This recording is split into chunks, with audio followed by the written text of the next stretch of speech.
Hey guys, how's it going, and welcome back to a brand new video here. So today I'm just going to be going through some of the new ratings that were released about 10-15 minutes ago by EA on Twitter, and it is the 30 to 21 FIFA 17 official ratings. Now, I'm not sure what the next one is. I'll definitely be doing the next one.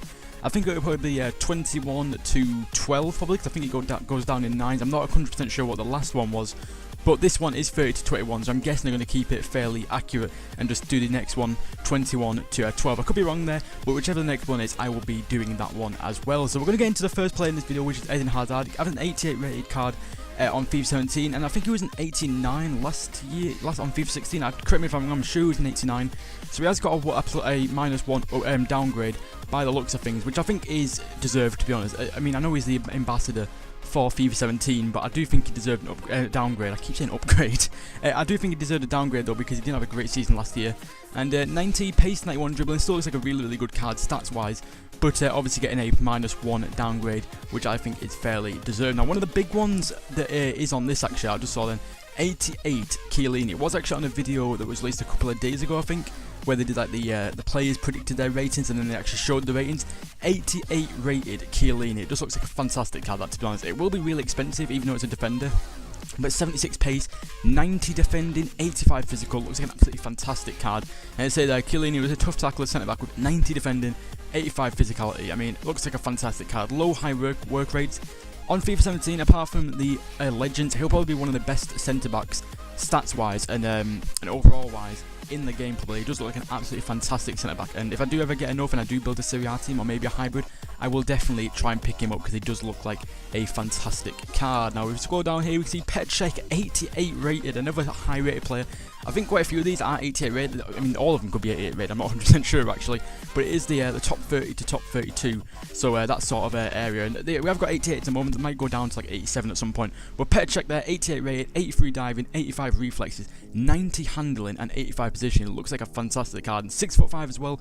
He's tall, and that 90 handling does look really good. So you're not going to have too many, well, you shouldn't have too many, unless goalkeepers are absolutely awful once again on FIFA 17. You shouldn't have too many shots actually like fumbled out and parried out. Czech should be fairly solid in there, which is would make him one of the better keepers in the game, to be honest, if he's not like parrying shots out left, right and centre to the strikers to just tap in very easily. So definitely looks like a fantastic card. 88 rated Toni Kroos, another 88 rated player, 88 passing on Toni Kroos. I think he had like 85 last year or 87, I'm not 100% sure actually on certain stats on the players, but 88 passing, either way, it does look like a really fantastic stat. Not the fastest, I'm really slow actually, Toni Kroos.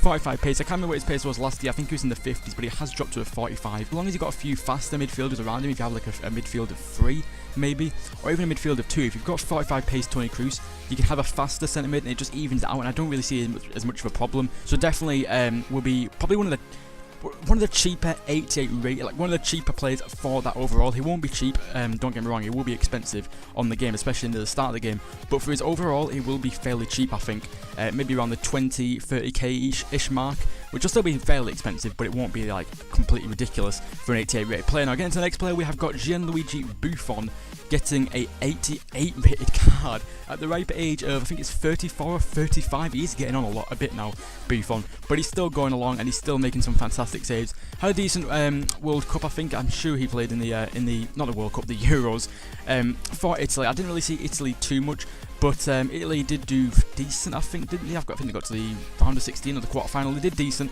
Buffon playing in the Euros, and has been a very solid keeper actually for Juventus in last few years actually, because they've done quite well domestically and in Europe. Buffon was obviously very important in that, making some fantastic saves through that campaign. Again, to the next player, we have got Marco Reus, who again is another, not ambassador actually, the cover star of FIFA 17. He's obviously all on the cover, all the ads and everything for FIFA 17. He's actually got an 88 red card once again. I think it was an 87 or an 86 last year, so a decent card for Marco Reus. And some of the stats there look really good as well. 90 pace, 86 dribbling, 85 shooting, 84 passing.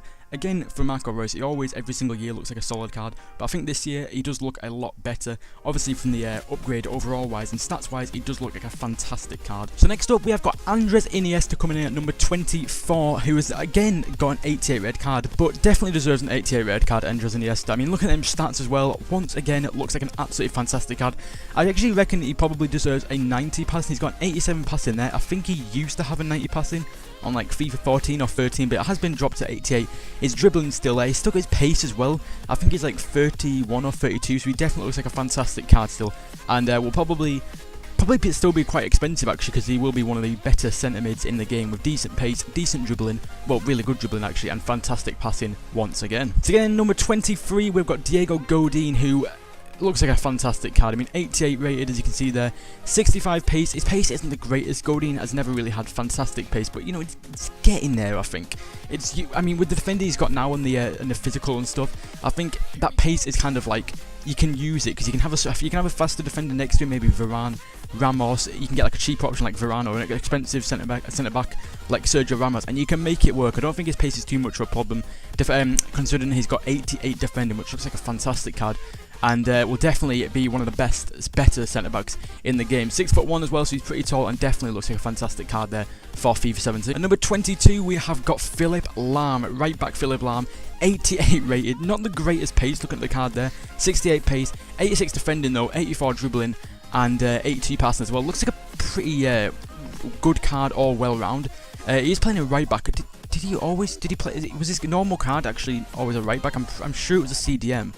Normally, and then his team of the year was a right back. I'm sure that's how it worked. It could be the other way around, but I'm sure he had a CDM card normally and then a right back for a team of the year. But it has got a right back card there, so we'll probably give a lot more options in right back. Because when I was making a Bundesliga team, especially if I wanted to like have a link up with like a Bayern Munich player for like a hybrid or something, I was kind of stuck because there was that Rafinha guy, which I said that Rafinha guy. He's probably a decent player in real life, to be honest.